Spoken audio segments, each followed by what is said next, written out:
Hello दोस्तों, मैं हूं बम शंकर और मेरे इस यूट्यूब चैनल में बहुत बहुत स्वागत है आपका। तो इस वीडियो में हम देखेंगे कि बहुत सारा रैंडम सर्किट लेंगे। जैसे कि बहुत N number of resistance series में रहेंगे, N number of resistance parallel में रहेंगे, पाई नेटवर्क रहेगा, टी नेटवर्क रहेगा और भी बहुत सारे रैंडम सर्किट रहेंगे। तो उसको उसमें इक्विवेलेंट रेजिस्टेंस हम कैसे फाइंड करेंगे। तो इस टाइप का आपको बहुत सारा सर्किट इसमें देखने को मिलेगा। मैंने कलेक्शन किया हूँ अलग अलग जगह से। और सबसे पहले अगर आपने इस यूट्यूब चैनल को सब्सक्राइब नहीं किया है तो इसको सब्सक्राइब कर ले, क्योंकि मैं इसमें अच्छा अच्छा वीडियो। तो चलिए, मैंने एक सर्किट लिया है। सबसे पहले आपको तो ये तो पता ही होगा कि अगर सीरीज में रेजिस्टेंस कैसे रहेगा तो कैसे उसको इक्विवेलेंट रेजिस्टेंस फाइंड करेंगे। फिर अगर पैरेलल में रहा तो उसका इक्विवेलेंट कैसे फाइंड करेंगे। तो चलिए उसको उसके बारे में फिर से एक बार बेसिक रिवाइज कर लेते हैं अपन। तो मान लीजिए कि ये एक रेजिस्टेंस जो है सीरीज में लगा हुआ है, सबका वैल्यू आर है। ये ए है, ये नोड, और ये नोड बी है। अगर मुझे आर ए बी मतलब ए बी के अक्रॉस अगर इक्विवेलेंट रेजिस्टेंस फाइंड करना है तो क्या लिखते हैं, R plus R plus R, मतलब 3R। तो सिमिलरली अगर आ जाए कि अगर एन रेजिस्टेंस सीरीज में कनेक्टेड हो, एन रेजिस्टेंस किस में हो, सीरीज में कनेक्टेड हो, और सबका वैल्यू जो हो आर हो, मतलब एन रेजिस्टेंस सीरीज में सबका वैल्यू आर हो, तो उसका इक्विवेलेंट रेजिस्टेंस कैसे निकालेंगे। तो उसका इक्विवेलेंट रेजिस्टेंस निकालेंगे एन इंटू आर करते हैं, क्योंकि N number of resistance connected है सीरीज में और सबका वैल्यू आर है, इसलिए एन इंटू आर। तो ये हो गया, अगर N number of resistance series में कनेक्टेड रहेगा तो हम उसका इक्विवेलेंट रेजिस्टेंस कैसे फाइंड करेंगे। ठीक है, ठीक, किसके केस में था, सीरीज के केस में। अब चलेंगे अपन पैरेलल के केस में। पैरेलल केस में कैसे होगा कि फॉर एग्जाम्पल जैसे आप जानते हैं कि मान लीजिए कि एक रेजिस्टेंस हो गया, ये एक रेजिस्टेंस ये, और ये एक रेजिस्टेंस ये। अगर तीन रेजिस्टेंस आपस में पैरेलल में कनेक्टेड हो और सबका वैल्यू अगर आर आर है, तो अगर हम मुझे आर इक्विवेलेंट फाइंड करना है तो आर इक्विवेलेंट इक्वल टू क्या फॉर्मूला होता है कि 1/r इक्विवेलेंट इक्वल टू हो जाता है फॉर्मूला कि 1/r plus 1/r plus 1/r, मतलब 3/r। तो आर इक्विवेलेंट इक्वल टू कितना हो गया, r/3। तो अगर एग्जाम में आ गया कि अगर n number of resistance parallel में कनेक्टेड है, n number of resistance parallel में कनेक्टेड है, n नंबर ऑफ रेजिस्टेंस किस में पैरेलल में कनेक्टेड है, और सबका वैल्यू जो है वो r है। तो मुझे ए बी के अक्रॉस इक्विवेलेंट रेजिस्टेंस फाइंड करना हो तो कैसे फाइंड करें, तो डायरेक्टली फाइंड कर लेंगे, R equivalent is equals to r/n। इस फॉर्मूले से हम direct n number of resistance का आर इक्विवेलेंट फाइंड कर सकते हैं इस तरीके से।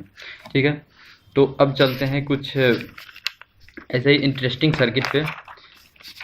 तो चलिए, हाँ, तो जैसे कि मैंने एक रैंडम सर्किट ले लेता हूँ कि ये एक सर्किट है, इसका ये नोड ए है, ये नोड बी है। ठीक है, अब ये इसका इससे कनेक्टेड है और ये टर्मिनल मतलब नोड यहाँ इससे कनेक्टेड है। ठीक है, और सबका रेजिस्टेंस आर है। तो मुझे इसके अक्रॉस ए बी के अक्रॉस इक्विवेलेंट रेजिस्टेंस फाइंड करना है। तो कैसे फाइंड करेंगे, देखिए दोस्तों, देखने में तो बहुत जटिल लग रहा है बट इसको बहुत इजीली से फाइंड किया जा सकता है। तो सबसे पहले आपको दो चीज़ ध्यान में रखेगा कि इसमें कितने नोड्स है, वो आप इसमें देख लेंगे इसमें नोड्स कितने हैं, और जितने नोड्स होंगे उतने नोड्स पहले आप मार्क कर लेंगे। फिर जहाँ जहाँ रेजिस्टेंस जैसे लगा हुआ उससे उसको लिख लेंगे, फिर आप इजीली सॉल्व करते हैं। फॉर एग्जाम्पल अब देखिए, इसको मैं सॉल्व करता हूँ। सबसे पहले इसमें देखेंगे कि नोड्स कितने हैं और नोड्स मार्क कर लेंगे हम। देखिए ये नोड्स ए है, तो देखिए ये नोड्स और ये नोड्स सेम होगा। अगर ये ए है तो ये भी ए होगा। क्यों क्यों ये ए होगा, क्योंकि इसके बीच में कोई एलिमेंट नहीं है, ये डायरेक्ट शॉर्ट है, तो इसीलिए ए ही होगा। और देखिए ये नोड जो है ये इसके थ्रू डायरेक्ट शॉर्टेड है, इससे इससे शॉर्टेड है, तो इसीलिए अगर ये ए है तो ये भी ए ही होगा। फिर आप देख रहे होंगे कि ये बी है, तो ये भी इससे डायरेक्ट शॉर्टेड है, तो ये भी बी ही होगा। और फिर ये जो बी है ये बी डायरेक्ट शॉर्टेड है इसके थ्रू यहाँ इससे, तो ये भी कौन सा नोड हो गया, बी। तब आपको कितने नोड दिख रहे हैं, दो, एक ए और एक बी। तो दो पॉइंट मार्क कर लेंगे, एक मार्क कर लेंगे ए और एक मार्क कर लेंगे अपन बी। ठीक है, अब देखेंगे कि रेजिस्टेंस का पोजीशन क्या क्या है। देखिए पहला रेजिस्टेंस क्या पोजीशन है, ये ए और बी के बीच में कनेक्टेड है। तो ठीक है, चलिए हमने क्या किया, एक रेजिस्टेंस ए और बी के बीच में कनेक्ट कर दिया, इसका वैल्यू आर है, ठीक है। और दूसरा किसका सिचुएशन क्या है, ये बोल रहा है कि बी और ए के बीच में कनेक्ट है, तो ठीक है, तो मैंने बी और ए के बीच में, तो ये लिया बी और ये ए के बीच में मैंने दूसरा रेजिस्टेंस कनेक्ट कर दिया, ठीक है, इसका वैल्यू आर है। अब तीसरे का सिचुएशन देखेंगे, तो ये भी ए और बी के बीच में कनेक्ट है, चलिए ठीक है, ए और बी के बीच में मैंने फिर से एक रेजिस्टेंस कनेक्ट कर लिया, इसका वैल्यू आर। अब जैसे कि आप देख रहे होंगे कि ये तीनों रेजिस्टेंस आपस में पैरेलल में है और इसका इक्विवेलेंट रेजिस्टेंस फाइंड करना बहुत ही आसान है। तो क्या हो जाएगा, R equivalent is equal to, अगर तीन रेजिस्टेंस आपस में पैरेलल है तो अगर सबका वैल्यू सेम है तो क्या फॉर्मूला हो जाएगा, आर बाय एन होता है। तो कितने रेजिस्टेंस है, तो तीन, इसलिए आर बाय थ्री, ये हो गया। इस तरह से हम इसका आर इक्विवेलेंट रेजिस्टेंस फाइंड कर लेंगे। चलिए और कुछ सर्किट आपको दिखाते हैं। फॉर एग्जाम्पल में मान लीजिए कि कोई सर्किट इस टाइप से आ गया, ब्रिज टाइप से देखने में,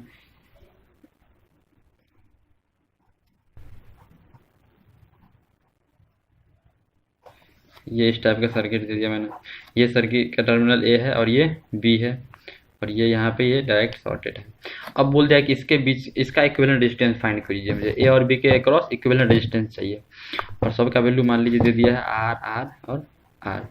तो ठीक है, देखिए अब इसको देखने में तो लग रहा है कि अब कौन सीरीज में होगा कौन पैरेलल होगा, बहुत देखने में जटिल लग रहा है, बट इसको हम इजीली से फाइंड कर सकते। देखिए अगर मैं इस नोड को पकड़ के और इस नोड को पकड़ के अगर खींचूं तो ये कुछ इस शेप में बन जाएगा। सबसे पहले सर्किट को आप अपने तरीके से मॉडिफाई कर लेंगे तो फिर आपको इजी लगेगा सॉल्व करना। इसको आप मॉडिफाई करेंगे तो देखिए किस टाइप से बन जाएगा, ये कुछ इस टाइप से दिखेगा सर्किट। अगर मैंने इसको खींच लिया तो ये दो रेजिस्टेंस जो होगा इस टाइप से बन जाएगा और फिर ये अगर यहाँ से खींच लेंगे इस साइड तो ये कुछ इस साइड से सर्किट मुझे दिखेगा, देख रहे हैं।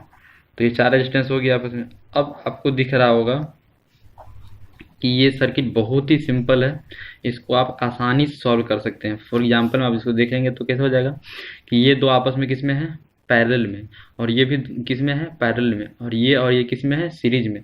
तो देखिए इन दोनों का आर इक्विवेलेंट कितना हो जाएगा, इन दोनों का आर बाय टू, और इन दोनों कितना हो जाएगा, आर बाय टू। अब देखिए ये दोनों आपस में किस में, सीरीज में, तो क्या करेंगे, दोनों को जोड़ देंगे। तो R equivalent is equal to R by two plus R by two, मतलब आर सिंपल। ये सिंपल से फाइंड कर सकते हैं ऐसे। तो ये कुछ ट्रिक हो गया। फिर और भी मैं आपको ट्रिक बताऊंगा। तो ठीक है, देखते हैं अभी अपन की टी नेटवर्क क्या होता है और पाई नेटवर्क क्या होता है। चलिए देखते हैं। तो मैंने एक टॉपिक लिया कि ये टी नेटवर्क। अब टी नेटवर्क नाम से ही लग रहा है कि वो कुछ टी के शेप में सर्किट होगा। तो देखिए, तो ये एक रेजिस्टेंस है, ये दूसरा रेजिस्टेंस है, ये तीसरा रेजिस्टेंस है। अब देख रहे हैं दोस्तों, आपको दिख रहा होगा आपको कि ये जो तीन रेजिस्टेंस लगे हुए हैं, ये रेजिस्टेंस, ये रेजिस्टेंस, ये रेजिस्टेंस, जो तीन रेजिस्टेंस लगे हुए हैं कुछ टी के फॉर्म में लगे हुए हैं, तो इसीलिए इसको हम बोलते हैं कि ये टी नेटवर्क है। ठीक है, तो इस टाइप के नेटवर्क में हम इक्विवेलेंट रेजिस्टेंस कैसे फाइंड करेंगे। अगर जैसे मुझे दे दिया कि आर ए बी के अक्रॉस इक्विवेलेंट रेजिस्टेंस फाइंड करना है, आर सी डी के अक्रॉस इक्विवेलेंट रेजिस्टेंस फाइंड करना है, आर ए सी के अक्रॉस इक्विवेलेंट रेजिस्टेंस फाइंड करना है, या आर ए डी के अक्रॉस मतलब इस तरह से कुछ भी पूछ सकता है कि इसके अक्रॉस फाइंड कीजिए आप इक्विवेलेंट रेजिस्टेंस। तो कैसे फाइंड करेंगे, तो देखिए सिंपल है, बहुत ईजी है। जैसे फॉर एग्जांपल में आपको दे दिया कि आर ए बी के अक्रॉस इक्विवेलेंट रेजिस्टेंस फाइंड करना है। देखिए कैसे फाइंड करेंगे। देखिए मुझे किसके क्रॉस बोला गया है, आर ए और बी के बीच में। तो मुझे इस दो टर्मिनल को इमेजिनरी सोचेंगे कि इसको क्लोज कर लिया, मतलब इसके क्रॉस सप्लाई देना है। देखिए दोस्तों, ये यहाँ से ये तो आपको क्लोज पाथ बना हुआ दिखेगा, बट क्योंकि ए बी के क्रॉस फाइंड करना है तो ये तो एक पाथ है अपन के। बट देखिए इधर ये जो सेकेंडरी लूप जो है ये ओपन है, तो ये ओपन जो है मतलब इसमें कोई भी करंट नहीं जाएगा। तो जब इसमें कोई करंट जाएगा ही नहीं, इसका मतलब मुझे इससे और इससे कोई मतलब नहीं, तो इसका कोई इसमें यूज नहीं है। तो इसको क्या करेंगे, इसको एक तरह से सोचिए कि इसको तोड़ के हटा दीजिए, इसको यहाँ से तोड़ लीजिए, इसको यहाँ से तोड़ लीजिए। अब बचेगा क्या, आपको देखने को मिलेगा कि बस ये और ये बचेगा। तो इस रास्ते में मुझे कितने रेजिस्टेंस मिल रहे हैं, तो वो कहलाएगा आर ए बी के क्रॉस इक्विवेलेंट रेजिस्टेंस। ठीक है, तो आर ए बी के क्रॉस कितने इक्विवेलेंट रेजिस्टेंस मिल रहे हैं मुझे, ये हो गया आर और ये भी हो गया आर। तो देखिए आपस में अगर ये नहीं रहेगा, यहाँ पे दोनों टर्मिनल नहीं दिखेंगे आपको, तो ये दोनों आपस में किस में है, सीरीज में है। तो आर प्लस आर तो कितने हो जाएंगे, 2R। तो आर ए बी के क्रॉस मुझे कितने रेजिस्टेंस, इक्विवेलेंट रेजिस्टेंस मिला, 2R। ठीक है। सिमिलरली अगर मैंने आर सी डी के क्रॉस देखा, सिमिलरली अगर मैंने आर सी डी के क्रॉस देखा, तो ये जो रेजिस्टेंस है, ये ए टर्मिनल का जो रेजिस्टेंस है, इसका तो कोई काम नहीं है, इसी टर्मिनल कोई काम नहीं, क्योंकि ये दोनों ओपन है। बस बचा क्या, आर सी और डी। आप देख रहे हैं कि इस रास्ते में भी कितने रेजिस्टेंस आ रहे हैं, 2, और वो दोनों आपस में किस में है, सीरीज में। तो इसका भी कितना इक्विवेलेंट रेजिस्टेंस होगा, R plus R is equal to 2R। Similarly आप जैसे आप अगर आपको फाइंड करना है आर ए सी के क्रॉस, आर ए सी के क्रॉस, देखिए तो ए और सी के क्रॉस, ए और सी के क्रॉस देखेंगे आप, तो ए और सी के क्रॉस ये, तो आर ए सी के क्रॉस देखेंगे, मतलब ये जो इसमें जो करंट होगा वो 0 होगा। तो इस रजिस्टेंस में कोई काम नहीं, इस पूरे ब्रांच का कोई काम नहीं, इस ब्रांच का। बस मुझे चाहिए कौन, ए और सी ब्रांच। तो हम कौन कौन रेजिस्टेंस को ऐड करेंगे, ए और सी को। मान लीजिए अगर इसमें करंट 0 है, मुझे आर ए सी के क्रॉस फाइंड करना है, तो इसका तो कोई जरूरत ही नहीं थी, इसको आपने तोड़ के हटा दीजिए, तो बचेगा क्या, बस बस बस ये बचेगा। तो ये दोनों आपस में फिर से किस में आ जाएंगे, सीरीज में। तो कितना हो जाएगा, R plus R is equal to 2R। इसका भी इक्विवेलेंट रेजिस्टेंस आ गया 2R। फॉर एग्जाम्पल मुझे आर ए डी के क्रॉस फाइंड करना है, तो कैसे फाइंड कर, देखिए ए और डी से मुझे मतलब है, बाद बाकी ये बी और सी से कोई मतलब ही नहीं है, क्योंकि दोनों में करंट 0 है, तो इसका तो कोई मतलब ही नहीं। तो बचा क्या, आर ए और डी। तो आर ए से डी तक देखिए आने और कितने रेजिस्टेंस मिल रहे होंगे, 2R। तो कितना हो जाएगा, R A D is two R plus R is equal to 2R। तो ये ऐसे हम इक्विवेलेंट रेजिस्टेंस फाइंड करते हैं टी नेटवर्क का। ठीक है। तो अब हम आपको बताऊंगे पाई नेटवर्क क्या होते हैं। देखिए अब चलते हैं पाई नेटवर्क पे। पाई नेटवर्क भी नाम से ही दिख रहा है कि कुछ वो पाई के शेप में दिखेगा। तो चलिए कैसे दिखता है पाई के शेप में। पाई के शेप में ये एक रेजिस्टेंस है, ये भी एक रेजिस्टेंस है, ठीक है, ये एक रेजिस्टेंस है, ये एक रेजिस्टेंस है। देखते हैं कि पाई नेटवर्क का इक्विवेलेंट रेजिस्टेंस कैसे फाइंड करते हैं। पाई नेटवर्क नाम से ही लग रहा है कि ये किसी पाई के शेप में दिखेगा। तो ठीक है, ये एक रेजिस्टेंस लिया मैंने, ये एक रेजिस्टेंस और ये एक रेजिस्टेंस। ठीक है, तो ये आपको दिख रहा होगा कि ये पाई के शेप में है, ये दिख रहा होगा कि ये एक पाई के शेप में है, तो इसीलिए इसका नाम दिया है कि पाई नेटवर्क है। तो ठीक है, इसके क्रॉस में इक्विवेलेंट रेजिस्टेंस चाहिए। तो चलिए फाइंड करते हैं कि आर ए बी के क्रॉस कैसे इक्विवेलेंट रेजिस्टेंस फाइंड करेंगे। ठीक है, ए बी के क्रॉस देखिए, ए और बी के क्रॉस मुझे फाइंड करना है, इस और इसके क्रॉस। तो देखिए ए और बी के क्रॉस, तो सी और डी यहाँ पे क्या है, ओपन है, तो सी और डी से मुझे कोई मतलब नहीं है। तो सी और डी को आप सोचिए कि इसको तोड़ के हटा दीजिए, इसका कोई काम नहीं है। तो मतलब आर ए बी को फाइंड करने के लिए मुझे किस तरह का सर्किट बनेगा, तो ये देखिए इस तरह का कुछ सर्किट बनेगा।